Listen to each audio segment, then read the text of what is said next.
all this is telling us is what the average did. So the average in 1978, can kind of look at the bars here, right? In 1978, that average is at about 9.8, whereas the average in 1976 is about a millimeter smaller, closer to 8.8. The reason it's not B, at first, when I read B the first time, I was thinking that's also right. So the thing is the finches didn't necessarily have larger beaks than their own parents. It's just the parents who had offspring were these ones that were in the larger beak depth group.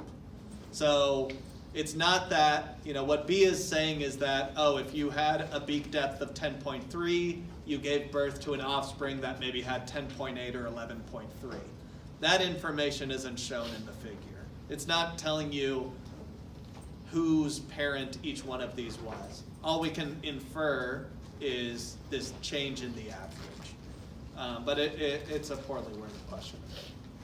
Okay, and then lastly, the grants witnessed strong selection during the droughts in 77 and 1985. Compare the two droughts, select all that apply, since we're out of time. In both droughts, larger beaked ground finches had the highest survival rates.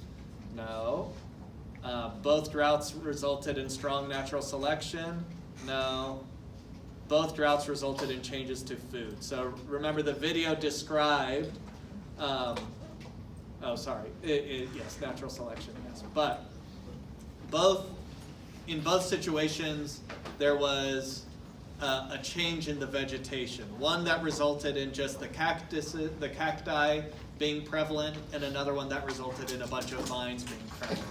They both resulted in natural selection, so B is correct, but they selected for different traits. At first, there was selection for those larger beak depths so that they could eat the cactus, and then selection for smaller beak depths so that the birds could take advantage of the fruit on the vine. So we'll end things there. As you're leaving, I'll just share an anecdote about Rosemary Grant. There's a small part in the video that they say they woke up at 5:30 in the morning. So she came to A&M when I was getting my PhD there, and we invited her to give a talk, and wherever she goes, Peter also goes. So he showed up too. We went out the night before her talk, and she was telling us about this 5:30 thing, about how she always got woken up at 5:30. It wasn't that they were setting an alarm.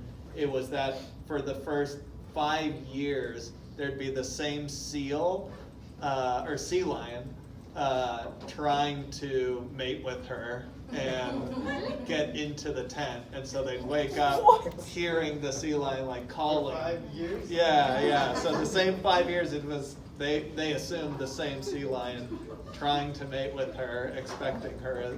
That learned that she was showing up every year, and there was a 5-year period where at one point it was chasing her and she was running along the beach. But she's a human. Yeah.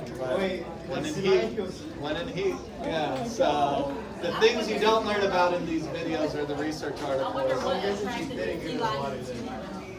I mean, when they're in heat, they're gonna just go for Whatever. female. Yeah.